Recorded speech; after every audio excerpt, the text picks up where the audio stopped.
This is the Not All Love and Light podcast. I'm your host, Romy, and my intention is to share everything that I'm learning, what I'm unlearning, and everything in between. Because growth is not all love and light. It's shadow, it's rebirth, and choosing yourself over and over again. Thanks for being here. Let's get into today's episode.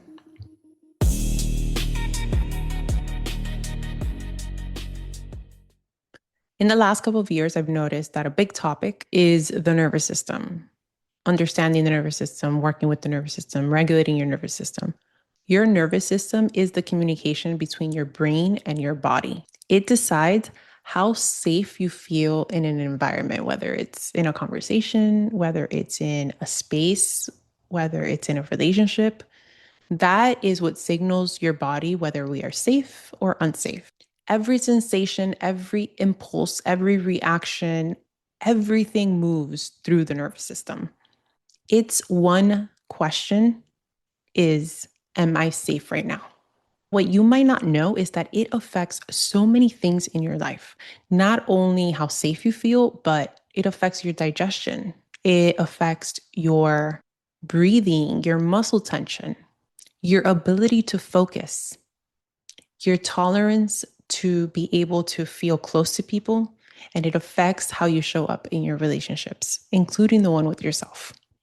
You could be bombarded with information. You could learn so many things. You could consciously understand what you're reading, what you're learning, but unless you embody it and understand your nervous system and the system that is pretty much navigating everything in your life, it's going to be very difficult to just change your behavior. Because what happens is that you could change for a little bit, but it doesn't become something that you embody, that something that you do all the time. It's a huge disservice when people are on this healing journey and they don't learn to understand this part. In my program, in my coaching, this is the foundation. This is the first thing that I teach my clients because everything stems from that. Even doing affirmations, because you could stand in front of a mirror and tell yourself a bunch of things that you want to affirm. And you're going to cringe and you're going to feel weird and it's not going to feel true. But when you embody it and you allow your nervous system to truly believe what it is that you're affirming, that makes all the difference. You could manifest your greatest life because your nervous system is regulated and calm and believes it. When you have a regulated nervous system, you feel present. You feel responsive, not reactive. You feel contained. You don't get overly emotional. Yes, you feel emotions. Every single emotion is valid as a human, having a human experience, including anger and rage, but you don't let it completely consume you where you're acting like a child having a tantrum. The feelings arise, you observe them, you're aware, and then you're able to respond differently. When you have a dysregulated nervous system, you get stuck in trying to protect yourself. Some signs that your nervous system is dysregulated is if you have constant anxiety or you're hypervigilant all of the time, unnecessarily. If you easily shut down or if you feel numb when you react instead of respond, and then you regret it later because why did I just act like that? If you have difficulty resting, even if you're extremely tired, you can't calm down. If you feel completely overwhelmed by every single thing in your life, every task is a daunting task. If you have chronic tension, chronic pain, chronic tightness in your body, that could also be a sign of having a dysregulated nervous system. Your nervous system, all it tried to do since you were a child was try to survive. It learned these patterns, it learned these reactions, these ways of being just by trying to survive. Because whatever situations they were built on, that's what helped. There's a really good book. It's called The Body Keeps a Score. It took me a while to read it because some of the stuff in there It's really heavy, especially when you experience trauma yourself. I read this a couple years ago, and I know that it was pretty difficult for me to get through. I don't know if I might have a different experience if I try to read it now. Wanted to give you that disclaimer, but it's a really good book to understand your body. And your body remembers. Your mind might forget because the subconscious job is also to protect you. So it'll make you forget certain things, but your body is responding in a way where, why am I so nervous in a crowded room? Why am I anxious all of a sudden? Why do I have to speak so fast to try to get my point across? The body records experiences through sensation, how things feel when you're in a certain situation, in a certain environment. And trauma doesn't have to be this huge thing that happens to you. People underestimate what trauma actually means. They think that just because they weren't abused or they have this huge traumatic event happen to them, that they have no trauma. I can't tell you how many times people have gone to one of my retreats, and on the first day, they mention how they feel a little out of place and they feel bad because they don't have trauma like everybody else that's there has trauma. By the second day, they're crying because of how much trauma they actually have. For example, if one day you were leaving the house and you forgot your favorite toy purse, just an example, and you remember when you're in the car and you let your parent know, I left my purse. I want to go back and get it.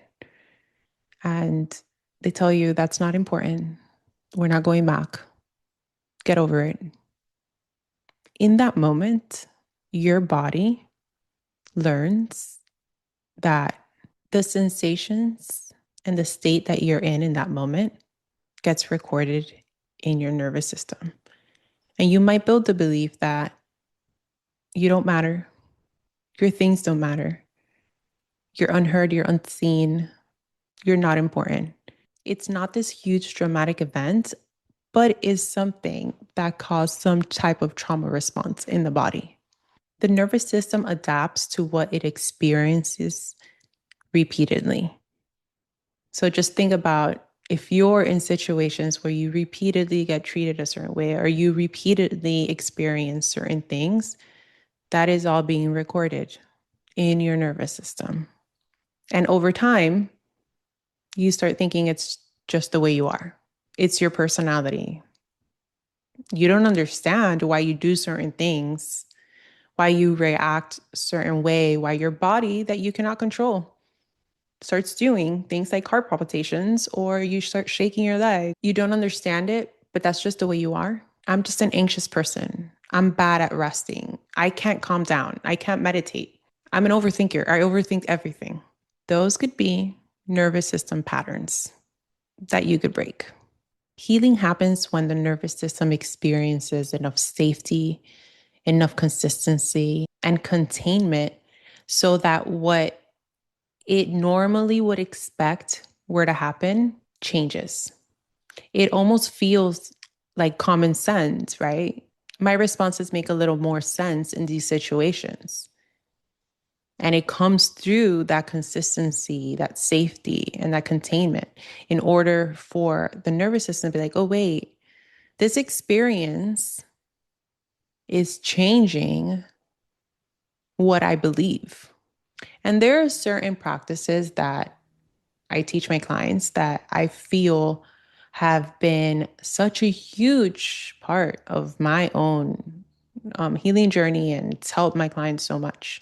I want to share them with you. Emotional freedom technique, also known as EFT, is an incredible way for people to learn how to regulate their emotions, allowing them to feel safe. And what it does is that when an emotion comes up and you start tapping certain areas of your body, similar to acupuncture, you become present in that moment and you allow your emotions to arise. But then you're giving your body that safety that even though you have these emotions, you still feel safe. And this is not something that you just do once. You continue to do it. It takes consistency and practice. Breath work, depending on the rhythm and the pattern, it could bring up certain things in the body, but doing slow breathing calms your body. What happens when you start breathing really fast or breathing really heavy? You go into fight or flight. Your body thinks you're under attack. This happens when you go into a cold plunge. The first thing that happens when you step into that cold is fight or flight. You want to get out. You're trying to look for safety. Learning to breathe calms your body, calms your nervous system, calms your mind, and you're able to sit in this cold for a significant amount of time if you remove the mental aspect of it. Breath work is incredible for the nervous system regulation. Movement of any type. I love yoga. Yoga is actually how I began my healing journey. I didn't realize that these practices would unlock things in my body, right? We store a lot of trauma, especially in our hips. But even if you're just lifting weights, going to the gym, even walking, movement helps release stored stress from the muscle and from the fascia. Your body will recalibrate and allows that space. It's so important to listen to your body and see what it is that you are being pulled towards, whether it's even a walk. People underestimate walking so much, and that is such a great workout. Massage and bodywork. I have a great episode with Lori and Melise from Vitality Massage that we talk about the benefits of this, going deep into the body to release certain things. Also, having someone slowly touch you. People are not comfortable with touch. If you get on high alert, you feel unsafe. That practice of allowing yourself to be in a space where you're getting a massage or you're allowing someone to slowly touch you, obviously consensually, your nervous system learns to soften. The more that you repeat, the more that you're consistent with these practices, even if it's on your own, havening is a great nervous system regulator. What that is you're slowly touching yourself on your arms, your body, and just feeling safe. It could just look as you putting on lotion. That's something that I do sometimes. If you're in a meeting and you feel dysregulated, you could put on lotion and slowly massage your hands, and you're actually regulating yourself while you're putting on lotion. Nobody could tell what you're doing because you don't want to sit there and start tapping all over the place because that would just probably look weird. Time and place, time and place. But this is a great thing that you could actually do in public that no one would actually know what you're doing. It's creating safety. You need to feel safe. As you regulate your nervous system, you become less exhausted because you're not on high alert all of the time. You have more energy, you have more clarity, you're able to uphold boundaries more easily. You don't feel so crazy all the time. I know what it is to be in a place where it's almost like you're watching yourself from the outside, acting in a way that doesn't seem like yourself. Consciously, you know this is not who you are, but there's no control. You get the anxiety, you feel the panic attacks coming, the overthinking. This work requires patience. There's no rush. It's been years since your nervous system has been operating in this way, in this state. You have to give yourself grace when you're on this journey. You have to give yourself patience. But the more that you practice this, the more aware you become and you start catching yourself. You start naming what you're feeling instead of being out of control. It takes a lot of work. And that's why a lot of people do not do this. It's not fun. You have to be honest. You have to be consistent. And you have to be patient. That's part of the work. And it's 100% worth it. Thanks for joining me today on today's episode. It is greatly appreciated. If this episode resonated, hit something within you, share it, subscribe, leave a review so we could keep reaching the right people. And remember, it's not all level 9.